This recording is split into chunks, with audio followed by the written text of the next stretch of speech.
Fine guys. सो अब तक हम लोगों ने टूल्स के अंदर हैंड टूल्स देख लिए, प्रिसीजन मेजरिंग टूल्स देख लिए और पावर टूल्स चल रहे हैं। पावर टूल्स की आखिरी क्लास है ये, उसके बाद में ये चैप्टर ख़त्म हो जाएगा। मतलब ये आज आखिरी क्लास है टूल्स चैप्टर की, उसके बाद में हम लोग नया चैप्टर शुरू करेंगे। सो गाइज अब तक मुझे बताओ, पहली तो ये चीज़ बताओ कि कुछ डाउट वगैरह है तो अभी क्लियर कर लो, और नहीं है तो फिर हम लोग फिर शुरू ही कर देते इसको। है किसी को कुछ समस्या तो बताओ। I am here, your host and दोस्त।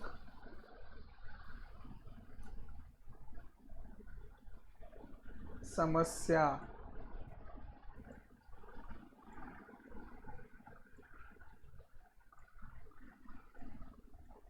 है कुछ? चलो चलो ठीक है गाइस, फिर मैं शुरू कर रहा हूँ। और आज अगर किसी को आवाज़ नहीं आएगी ना तो मुझे बता देना बीच में। एक्चुअली थोड़ा सा प्रॉब्लम है क्योंकि वाईफाई अपना काम नहीं कर रहा है। So I am using my mobile internet and already I have exhausted 50% of the limit. So in today's class will be starting with the previous slide जो हम लोगों की छूट गई थी। हम लोग फुट ऑपरेटेड स्क्वेयरिंग शेयर के ऊपर डिस्कस कर रहे थे, उसका वीडियो देख रहे थे लास्ट में, और वीडियो देखते देखते टाइम हो गया था, समय समाप्ति की घोषणा। सो फुट ऑपरेटिंग स्क्वेयरिंग शेयर हो गया या फिर पावर स्क्वेयरिंग शेयर हो गया। आपको यहाँ पे दोनों के केस में आपको एक फुट का पेडल मिलेगा, ये फुट पेडल है। सो इसके ऊपर देखो, इसने भी प्रेस करके रखा हुआ है, पैर रखा हुआ है इसके ऊपर। सो जब ये इसको प्रेस करेगा, बेसिकली इसके पीछे वाला जो भी पोर्शन है, देखो इसके पीछे कटिंग टूल लगा हुआ है। सो वो कटिंग टूल शीट को कट कर देगा। नीचे आएगा जैसे, तो कैंची की तरह जो ऑपरेशन होता है, शेयरिंग ऑपरेशन जिसको बोलते हैं, शेयरिंग ऑपरेशन, तो शेयरिंग ऑपरेशन से वो उसको कट कर देगा शीट को। एंड ये जो येलो कलर का आपको पोर्शन दिख रहा है, this is basically safety portion. तो सो दैट आप अपना गलती से हाथ वगैरह ना काट लो, उसकी वजह से यहाँ पे एक सेफ्टी के लिए हम लोग आगे वाला पोर्शन लगाते हैं, कवरिंग लगाते हैं। इसके येलो वाले के पीछे लगा हुआ है कटिंग टूल। और मैंने आपको इसका ऑपरेशन बता दिया था कि जैसे पुराने ज़माने में राजा लोग वगैरह किसी को अगर सज़ा देते थे गला काटने की या हाथ काटने की, तो किस तरीके से वो चीज़ें करते थे, वो सेम चीज़ इसके ऊपर है, पावर स्क्वेयरिंग शेयर के ऊपर। और दूसरी चीज़ है गाइस, अगर वीडियो में आवाज़ नहीं आएगी अभी फ़िलहाल तो घबराना मत, क्योंकि ये वीडियो का तो अपना चल ही रहा है, रिकॉर्डिंग कर ही रहे हम लोग, और इसको हम लोग यूट्यूब पे डाल देंगे, तो वहाँ से भी आप इसको देख सकते हो। So stay with me. सो ये अलग अलग टाइप की आ सकती है, जैसे कि यहाँ पे लिखा हुआ है मैनुअल हो सकती है, हाइड्रोलिक हो सकती है, न्यूमेटिक हो सकती है, या फिर इलेक्ट्रिकल भी हो सकती है, इट डिपेंड्स। सो ये अलग अलग टाइप की आपको मशीन्स मिल जाएंगी, स्क्वेयरिंग मशीन्स, इनको बोलते हैं squaring machines. Power squaring share इसलिए बोला है because it is powered, manual नहीं है। जैसे मैनुअल अपना पिछली स्लाइड में था, देखो इधर पे, ये मैनुअल है, इसमें कोई पावर की ज़रूरत नहीं है। इसमें आप पैर को, फुट ऑपरेटेड शेयर है, इसको आप पैर से प्रेस करोगे तो ऑटोमेटिकली जो टूल है वो नीचे आ जाएगा and you will be able to cut something and you will be able to cut your sheet. So ये एक चीज़ है। बाकी इसके अंदर यहाँ पे हम लोग रोलर भी लगा सकते हैं, जस्ट इन केस अगर हमें इसे ऑटोमेटिक करना है। सो यहाँ पे ये देखना गाइस, ये जो बड़ी बड़ी इंडस्ट्री होती है ना, जहाँ पे फूड पैकेजिंग हो रही होती है, या फिर बड़ी बड़ी इंडस्ट्रीज़ में जो मैन्युफैक्चरिंग चल रही होती है, वहाँ पे भी हम लोग ऐसी मशीन्स का यूज़ करते हैं, खासकर स्टील इंडस्ट्री में। तो आपको अगर शीट, बहुत लंबी शीट आपके पास आई है और उसको आपको कट करना है, तब भी आप इसका ऑटोमेटिक का यूज़ करोगे। इसमें यहाँ पे आप रोलर्स लगा दोगे तो रोलर की हेल्प से शीट ऑटोमेटिकली फीड होती रहेगी अंदर की तरफ, एंड टाइमर लगा होगा। सो टाइमर के बेसिस पे वो शीट को कट करता रहेगा। सो जितना टाइम आपने लगा के रखा हो उसके बेसिस पे शीट कट हो जाएगी। प्रवीण, न्यूमेटिक का मतलब होता है बच्चे एयर पावर्ड, यानी कि आप कंप्रेस्ड एयर को पावर सोर्स बना के उसकी हेल्प से चीज़ों को मूव करा रहे हो। जैसे कि अपना हाइड्रोलिक सिस्टम होता है ना, सो हाइड्रोलिक में आप क्या काम करो, आप उसमें से ऑयल निकाल के सिंपली एयर भर दो तो वो न्यूमेटिक सिस्टम हो जाता है। So just not if I have answered your question.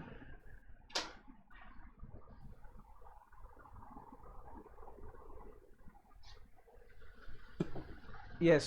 So pressurised cylinder में जैसे कि कंप्रेसर होता है, जहाँ से आप अपने साइकिल की हवा भरते हो, या फिर अपने बाइक में हवा भरते हो, या कार में हवा भरते हो, सो वो प्रेशराइज्ड सिलेंडर होगा, कंप्रेसर होगा, उसमें प्रेशर बढ़ाएंगे हम लोग, और उसके बाद में एक पाइप या होस की हेल्प से जहाँ पे भी आपको पावर चाहिए वहाँ पे आप इसको पाइप को कनेक्ट कर सकते हो।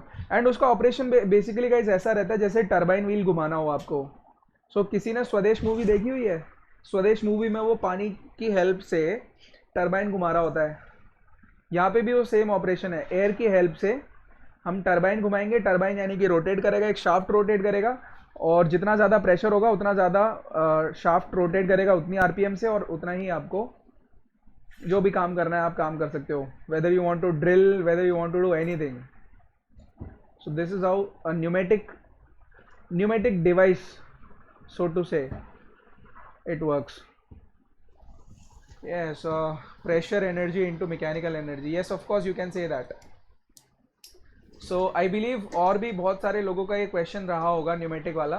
तो गाइस न्यूमेटिक का मतलब होता है एयर पावर्ड, न्यूमेटिक का मतलब होता है air powered. And don't worry guys, इसमें आपको प्राइवेट मैसेज करने की ज़रूरत नहीं है, आप पब्लिक चैट में भी मैसेज कर सकते हो मुझे। So let's move on to the next slide if you don't have any question here.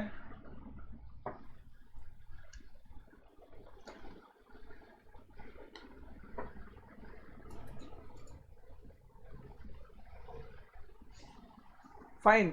So guys ये एक DIY है जो मैं चाहता हूँ आप लोग वर्कशॉप में ट्राई करो। एक मशीन ऐसी बनानी है अपने को, इफ़ यू गाइज कैन, और अगर टाइम परमिट करता है तो सी अपने को यार बहुत सारी चीज़ें करनी है वर्कशॉप के अंदर, बहुत सारी चीज़ें बनानी है। बड़ा मतलब कभी कभी ऐसा कर लेना चाहिए अपने को, ताकि आगे आने वाली पीढ़ी हमें याद करती रहे कि हाँ एक बैच ऐसा भी था। सो देखो यहाँ पे आपको मुझे समझाने की भी ज़रूरत नहीं पड़ेगी, हम लोग इस मशीन के ऊपर ही डिस्कशन कर लेंगे। मुझे बताओ इसमें से किस किस को क्या क्या दिख रहा है और क्या क्या चीज़ें समझ में आ रही है।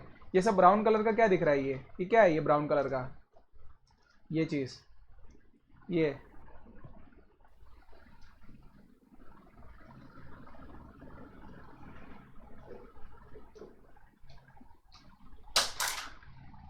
Blade, grinder. ये प्रवीण ने जो बोला है वो ज़्यादा सही है। ये क्या पॉलिशिंग डिस्क? सुरेश पॉलिशिंग बोल रहे हो क्या?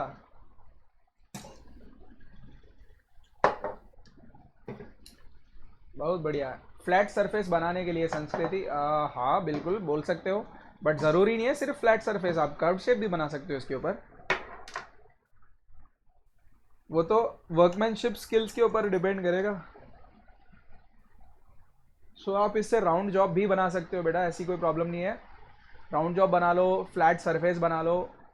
ये सिर्फ एक ग्राइंडर है, ग्राइंडर जैसा कि ये सैंड पेपर है। ये एक तरीके से जो सैंड पेपर होता है ना, हमने क्या किया है इसमें, चलो बताओ, मैं मुझे बताओ पहले, अगर मुझे मशीन बनानी होगी तो क्या करना पड़ेगा?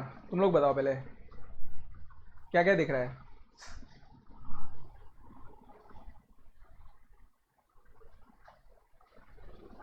मोटर चाहिए, बहुत बढ़िया, ये रही मोटर काले कलर की।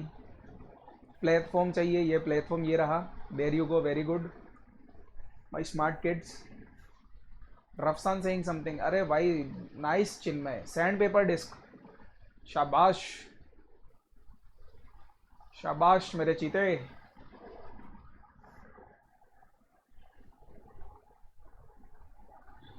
शिकारपुर के चीते हैं शिकार पर ही, कंप्लीट द सेंटेंस। शिकारपुर के चीते हैं शिकार पर ही, नाइस नाइस, दैट्स कूल, यही तो चाहिए।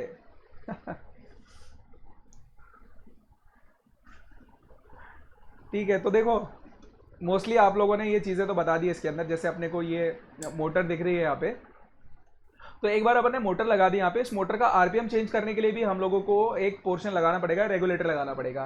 दूसरी चीज़ है मोटर के अंदर अपने को स्विच लगाना पड़ेगा। उसके बाद में यहाँ से जो मोटर का शाफ्ट आ रहा होगा, हमें ऐसा करना है कि शाफ्ट पूरा बाहर तक ना आए, पहली चीज़ फर्स्ट ऑफ ऑल।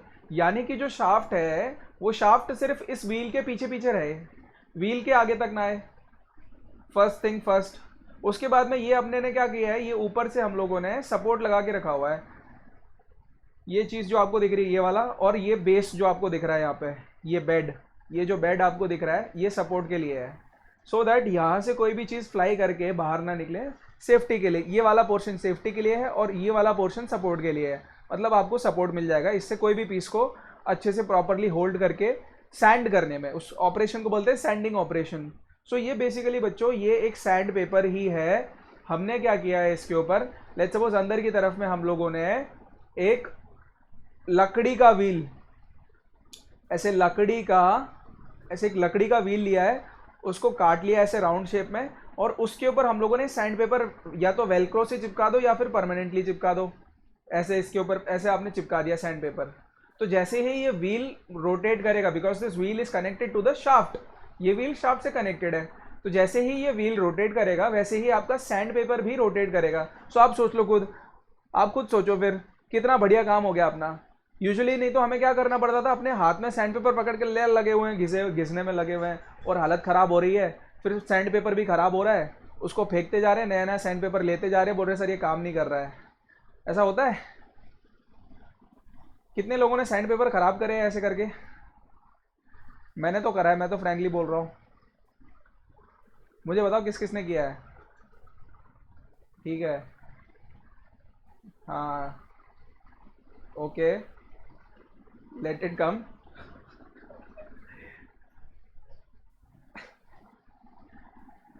तूने भी कुछ ऐसा किया है प्रवीण, तो बता दे मेरे को। ठीक है, ठीक है, बहुत बढ़िया। अच्छा हाँ, जिन्होंने ये मैंने लिखा है ना, अभी तुम लोग मिलना मुझे, बताता हूँ मैं तुम लोगों को सैंड पेपर खराब करते हो। तो देख लो गाइस, ये एक्चुअली मैं आपको एक साइड पोर्शन दिखा रहा हूँ मोटर का। सो ये मोटर है, ये मोटर लगी हुई है, ये वाली जो ब्लैक कलर की ऊपर दिख रही है आपको, ये उसका शाफ्ट है बच्चों, ये उसका शाफ्ट है। और शाफ्ट को देखो मैंने बाहर नहीं निकाला, ये जो डिस्क है अपना सैंड डिस्क, ये डिस्क जो है उस डिस्क के अंदर तक ही मैंने शाफ्ट को ऐसा अटैच करके रखा हो, सो दैट अच्छे से फिट भी हो जाए व्हील और ये बाहर भी ना निकले, शाफ्ट बाहर भी ना निकले। उसके बाद में आप ये वाले पोर्शन पे सैंड पेपर चिपका दो जो आपका राउंड शेप का होगा।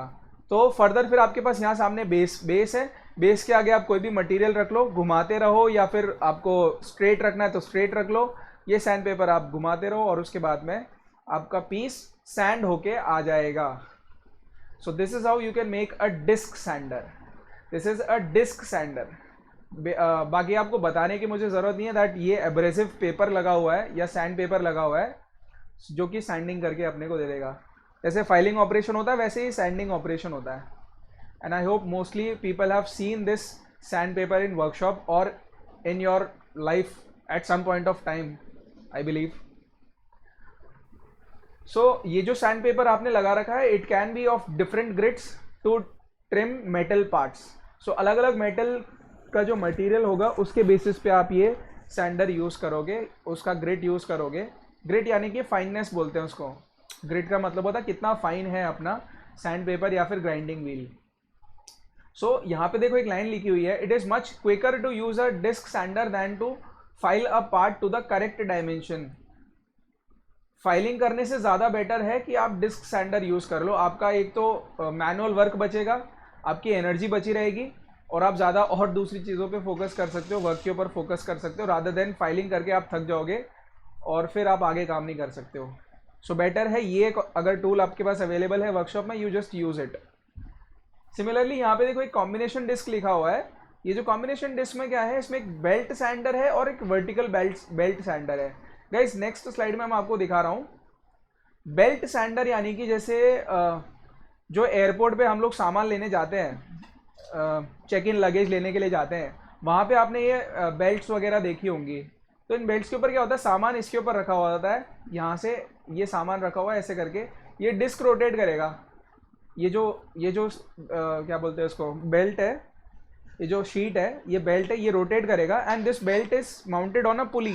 सो दिस इज योर पुली, ये पुली है, ये शाफ्ट है, इसके ऊपर आपने टाइट करके रखा हुआ है इसको, और ये जैसे ही रोटेट करेगा वैसे वैसे आपको जैसे एग्जैक्टली वो डिस्क सेंटर वाला काम था वो सेम काम ये बेल्ट सेंटर करेगा। तो अब देखो आपके पास एक चॉइस है बच्चों, या तो आप इसको हॉरिजॉन्टल रख लो जैसी आपकी रिक्वायरमेंट है, या तो आप इसी चीज़ को वर्टिकल कर दो ऐसे करके, ठीक है, कोई दिक्कत नहीं है। ये ऊपर की तरफ रोटेट करेगा, बस ये ऊपर की तरफ रोटेट करेगा, गाइस मेरा नेट बहुत ही गंदा चल रहा है, please pardon me.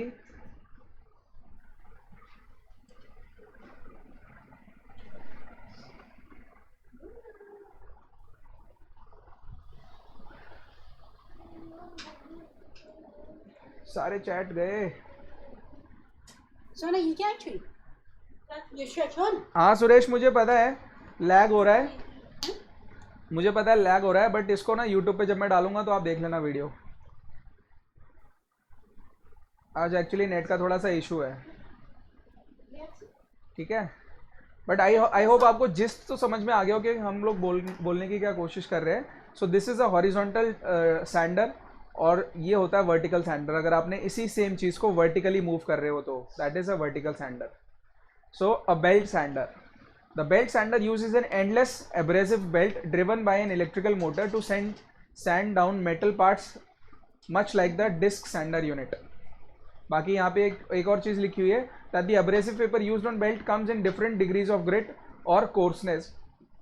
The belt sander is available as a vertical or horizontal unit। The tension and tracking of the abrasive belt can be adjusted so the belt remains centered on its rollers। So ये जो rollers हैं या pulleys हैं इसके ऊपर हमने belt को लगा के रखा हुआ है and we can adjust the tension in this particular belt.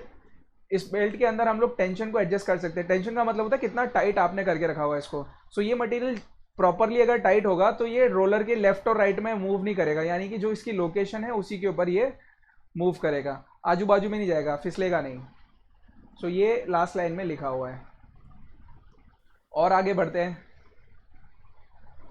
और आगे बढ़ते हैं, ठीक है। ये जो वेट और ड्राई ग्राइंडर आपको नया टॉपिक दिख रहा है, मैं इसको सिंपल सरल भाषा में समझाने की कोशिश करता हूँ। एक स्लाइड आगे आने दो पहले।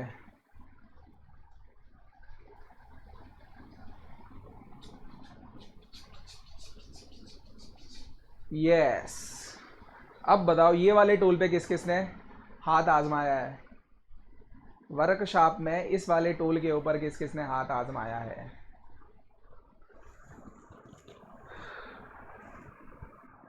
शाबाश, बहुत बढ़िया संस्कृति, बहुत बढ़िया। टूल्स को शार्प करने के लिए, फिनिशिंग करने के लिए किसी भी वर्क पीस के ऊपर, रिक्वायर्ड वर्क पीस के ऊपर फिनिशिंग करने के लिए स्पार्क, अरे वाह वनिश, स्पार्क टेस्ट के लिए, नाइस, परफेक्टो। अच्छा स्पार्क टेस्ट क्यों करते हैं, कोई बता सकता है स्पार्क टेस्ट क्यों करते हैं? क्या पर्पस क्या है स्पार्क टेस्टिंग का, क्या निकालना चाहते हैं हम लोग उसमें से?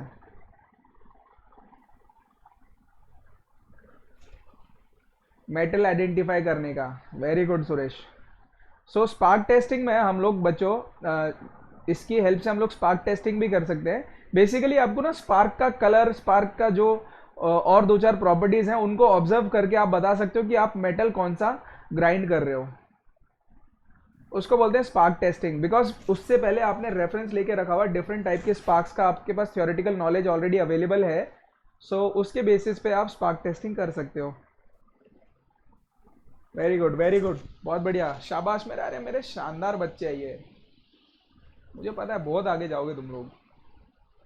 वर्कशॉप के मटेरियल चुरा के मत आगे जाना, पीछे ही रहना। बहुत ही गंदा जोक मार रहे सर आज। हाँ शाबाश, बहुत बढ़िया, ठीक है। तो इसमें बच्चों देख लो, अभी इसमें एक्चुअली हमने करा क्या है, बीच में एक मोटर रखी हुई है, ये यहाँ पे बीच में एक मोटर है और इस मोटर के लेफ्ट साइड में और राइट साइड में दोनों साइड में एक शाफ्ट लगा के रखा हुआ है। उस शाफ्ट के ऊपर हम लोगों ने एक ग्राइंडिंग व्हील चिपका के रख दिया है। ये ग्राइंडिंग व्हील अटैच करा हुआ है ये वाला। ये उसके बाद में ये सेफ्टी के लिए हम लोगों ने इसकी कवरिंग दे के रखी हुई है, सेफ्टी श्राउड। ये रहा इसका सेफ्टी श्राउड, ये वाला ऊपर का जो पोर्शन है ये रहा। अच्छा, इसके साथ में जब आपको काम करना है ना बच्चों ग्राइंडर व्हील के साथ में, तो you have to be very very careful, because ये बहुत ही ज़्यादा हाई आरपीएम पे रोटेट कर रहा होता है। एंड दिस मटेरियल जो कि आप ग्राइंड करने के लिए यूज़ करोगे, this material is very very brittle. अगर आपने मतलब सेफ्टी का ध्यान नहीं रखा एंड हाई आरपीएम पे रोटेट करते करते ये ग्राइंडिंग व्हील टूटा ना, तो बच्चों समझ लो कि आज तो मौत आ गई अपनी। इसलिए you have to be very very careful. And you have to be careful कि आप जो वर्क पीस, ये सपोर्ट है, देखो ये जो पोर्शन आपको दिख रहा है ना, दिस इज सपोर्ट, ये भी सपोर्ट है। सो आपको जो वर्क पीस है ना उसको सपोर्ट के ऊपर रख के प्रॉपर सपोर्ट लेके फिर इसको रोटेट करना है। उसके बाद में जो भी ग्राइंडिंग वगैरह करनी है मटेरियल की वो आप ग्राइंडिंग करोगे। मैं आपको एक चीज़ बता रहा था सेफ्टी प्रिकॉशन में कि जब भी आप इसके ऊपर ग्राइंडिंग करोगे ना बच्चों, मेक श्योर कि आप ज़्यादा प्रेशर भी ना लगाओ इसके ऊपर। मतलब प्रेशर तो लगाना पड़ेगा हल्का फुल्का, सो दैट अपना ऑपरेशन होता रहे ग्राइंडिंग का, बट इतना भी ज़्यादा प्रेशर नहीं लगाना कि अपना टूल खराब हो जाए या टूल टूट जाए या फिर ग्राइंडिंग व्हील ही टूट जाए। So you have to be careful. बाकी यहाँ पे ये जो आपको नॉब दिख रहा है इसमें ऑन और ऑफ का ऑप्शन रहेगा, फॉरवर्ड रिवर्स का ऑप्शन रहेगा। बट जनरली क्या होता है, जनरली बच्चों जनरली क्या करते हैं हम लोग, इसके अंदर ये जो व्हील आपको दिख रहा है ना, इसको हम लोग नीचे की तरफ रोटेट करवाते हैं, इसको इधर पे नीचे की तरफ, नीचे करवाते हैं कि ऊपर करवाते हैं, नीचे ही करवाते हैं ना, नीचे की तरफ ही करवाते हैं, सो दैट स्पार्क भी नीचे की तरफ जाए। हाँ बहुत बढ़िया, thank you thank you thank you Suresh. So इसको नीचे की तरफ हम लोग रोटेट करवाते हैं सो दैट नीचे की तरफ में स्पार्क जाए। और इसके जस्ट नीचे make sure very important, make sure जो टूल या फिर वर्क पीस आप इसके ऊपर ग्राइंड कर रहे हो, it will become very hot after some time, so you don't have to touch it with bare hands, use gloves and you have to use goggles also, you have to use goggles and also your anytime overall gloves and goggles, ये तीन चीज़ें minimum आपको रखनी है and safety के साथ काम करना है। उसके बाद में फर्दर नीचे की तरफ में ना, आपने शायद नोटिस नहीं करा होगा या कुछ बच्चों ने नोटिस भी करा होगा, बट क्या पता उनके मन में डाउट आया नहीं आया या फिर उनको ऑलरेडी पता है ये चीज़ कि इसके नीचे में ना हम लोग एक कंटेनर रखते हैं जिसके अंदर पानी भरा हुआ रहता है। इसके नीचे में जस्ट हम लोग एक कंटेनर रखेंगे जिसके अंदर पानी भरा हुआ रहता है। हाँ सेफ्टी शूज़ भी रफसान, ठीक है। तो जिसने नोटिस किया वो तो बहुत अच्छी बात है। अच्छा कुछ लोग इसको ऐसा भी सोचेंगे कि यार क्या पता इसको हम लोगों ने इसलिए रखा है सो दैट इसके नीचे से यहाँ पे देखो एक्चुअली में स्पार्क निकलते हैं, तो स्पार्क निकलेंगे इसके अंदर जाने चाहिए वो। किसी ने ऐसा भी सोचा था क्या? है कोई? भाई मैंने जब पहली बार देखा था तो मैं तो ऐसे ही सोचता था इसको। बहुत बढ़िया, शाबाश। कौन कौन सोचता है ऐसा?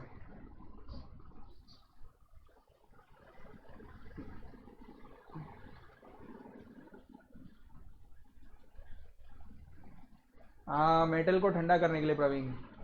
अरे कोई बात नहीं, शर्माने वाली बात नहीं, मैंने भी ऐसे ही सोचा था पहले, घबराने वाली शर्माने वाली बात है ही नहीं इसके अंदर बिल्कुल भी। मनोज गुर्जर आपका सवाल है कि नीचे की तरफ क्लॉकवाइज में रखना है क्या सर? देखो मनोज, इसमें अब यार मैं आपको पता है मैंने जानबूझ के क्लॉकवाइज और एंटी क्लॉकवाइज बोला नहीं है, बिकॉज हम लोग बोल नहीं सकते इसके अंदर whether it will be clockwise और एंटी क्लॉकवाइज, क्योंकि पर्सपेक्टिव डिफरेंट हो जाएगा बच्चे। अगर आप इस डायरेक्शन से देख रहे हो, इधर से देख रहे हो, इस साइड से लेफ्ट साइड से अगर आप देख रहे हो और ये व्हील राइट साइड में रोटेट कर रहा है इधर पे ऐसे करके, तो आप बोलोगे सर ये क्लॉकवाइज रोटेट कर रहा है। यहाँ से आप अगर देखोगे लेफ्ट साइड से तो आपको लगेगा ये क्लॉकवाइज रोटेट कर रहा है। बट प्रॉब्लम कहाँ है कि जब मैं आपको बोल दूंगा कि आप एक यहाँ से खड़े हो जाओ मनोज और फिर बताओ क्या क्लॉकवाइज रोटेट कर रहा है, तो बोलो नहीं सर ये तो क्लॉकवाइज नहीं, अब तो ये एंटी क्लॉकवाइज रोटेट कर रहा है। तो अभी बताओ मैं कैसे इसको क्लॉकवाइज और एंटी क्लॉकवाइज बोल सकता हूँ, है ना? इसीलिए मैंने इसमें क्लॉकवाइज और एंटी क्लॉकवाइज वाला कंसेप्ट डाला ही नहीं भाई। और किसी को तो कोई डाउट नहीं था ना क्लॉकवाइज और एंटी क्लॉकवाइज वाले कंसेप्ट में, क्योंकि पर्सपेक्टिव है बच्चे। आप लेफ्ट से देखोगे तो ये क्लॉकवाइज दिखेगा, राइट से देखोगे तो एंटी क्लॉकवाइज दिखेगा, so there is a big problem. या फिर अगर आप आपके ऊपर है, अगर आप कन्वेंशन डालना चाहते हो नो डाउट आप कन्वेंशन डाल दो, कोई प्रॉब्लम नहीं है कि आपका जो लेफ्ट साइड वाला ये व्हील होगा it will be rotating clockwise and जो राइट साइड वाला व्हील होगा it will be rotating counter clockwise, ऐसा बोल सकते हो, कन्वेंशन बना सकते हो। आपके कन्वेंशन आपको कोई रोक नहीं रहा यार। जैसे हम लोगों ने कन्वेंशन बना लिया बरसों पहले कि लाइट हमेशा या इलेक्ट्रिसिटी हमेशा पॉजिटिव टर्मिनल से नेगेटिव टर्मिनल की तरफ जाती है, परंतु ये तो कन्वेंशन था, ये तो गलत बात है। एक्चुअल करंट तो इलेक्ट्रॉन्स की वजह से होता है which is from negative terminal to positive terminal. So my dear students ये एक चीज़ है। हाँ अच्छा एक और चीज़ मैं आपको बता रहा था, यूजुअली क्या होता है हम लोगों ने जो पोर्शन देखा हुआ है, हम लोगों के पास जो ग्राइंडिंग मशीन रखी हुई है, ग्राइंडिंग व्हील रखा हुआ है, उसमें हमने इसको पानी की सप्लाई या कूलेंट की सप्लाई नहीं दे रखी है, कूलेंट की सप्लाई नहीं दे रखी है हमने इसको। अगर आप एक काम करो किसी भी एक व्हील पे कूलेंट की सप्लाई दे दो तो कंटिन्यूअसली ये वाटर के अंदर डिप रहेगा, यानी कि ये गीला रहेगा। इसीलिए इसका नाम पड़ जाएगा वेट ग्राइंडर, WET, वेट का मतलब होता है गीला। सो ये इसका नाम पड़ जाएगा वेट ग्राइंडर। और अगर आपने वो पानी से इसको ठंडा नहीं किया है तो आप बोलोगे कि ये ड्राई ग्राइंडर है। और शायद मैं ये बताना भूल गया कि इस कंटेनर को हमने नीचे क्यों रखा हुआ है। इस कंटेनर को हम लोगों ने इसलिए रखा हुआ है क्योंकि मेटल जो पीस या वर्क पीस आप इसके ऊपर ग्राइंड कर रहे हो वो गर्म हो जाएगा कुछ टाइम के बाद, और उसको आपको इसमें डिप करना है, पहले ठंडा करना है, उसके बाद में उसको लेके किसी और दूसरी जगह जाना है और उसके ऊपर काम करना है। आई बात समझ में? अच्छा, एक और चीज़ मैं आपको बता दूं, इसके अंदर जो ये ग्राइंडिंग व्हील है, ये ग्राइंडिंग व्हील में से एक व्हील मीडियम, ये जो ग्राइंडिंग व्हील है इसमें से एक व्हील मीडियम ग्रेड का होगा और दूसरा व्हील फाइन ग्रेड का होगा। मीडियम ग्रेड का और फाइन ग्रेड का। और ख़त्म हो गया। ये प्रॉब्लम है आज, देख।